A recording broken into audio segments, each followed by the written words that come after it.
Ginawa akong boy toy ng amo kong babae.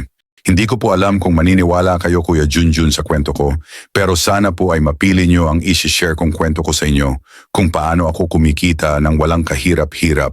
Nagpanggap lang akong jowa ng amo kong babae. Ako po si Hector, 33 taong gulang.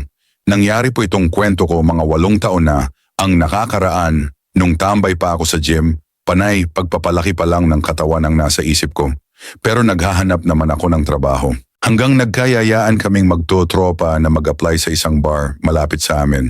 Na-interview naman kami lahat, pero nagulat ako kasi nahiwalay ako sa kanila. Sila ay naging waiter, tapos ako, sabi ng nag-interview sa akin, ay standby lang daw ako. Ang inisip ko tuloy noon ay baka hindi ako tanggap.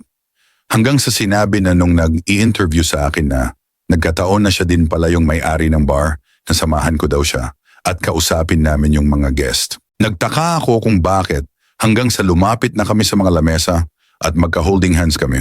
At may kakilala siyang mga guest, tinanong kung sino ako. Sabi niya, ay jowa niya daw ako, nagulat ako, tapos tinanong ko yung amo kong babae kung tanggap ba ako sa trabaho. Ang sabi niya lang ay, basta samahan mo lang ako at bayad ang bawat gabi mo. Hindi ko alam kung anong iisipin ko. Kinakantsawan pa ako ng mga tropa ko na ang sarap daw ng buhay ko. Sila nagtitake ng order at nagsiserve ng food. Pero ako nakaupo lang, nagiinom, kakain, at pag may darating na guest ay sasamahan ko lang ang amo kong babae na kamustahin ang mga guest. Hindi ko pala nasabi na 42 taong gulang na yung amo kong babae Kuya Junjun. Kaya talagang naiilang ako pag pinapakilala niya akong jowa niya. Pero dahil bayad naman ang bawat gabi ko ay okay lang sa akin. Minsan natatawa na lang ako kasi minsan may mga guest na babaeng nagiinom tapos kakausapin ako. Siyempre ako kakausapin ko din. Tapos bigla niya na lang akong aawayin. Akala mo talaga magjowa kaming dalawa. Tapos doon niya ako papaupuin sa loob ng bar para daw wala nang kumausap sa akin na babae. Tapos maglalasing siya at pupunta kami sa motel.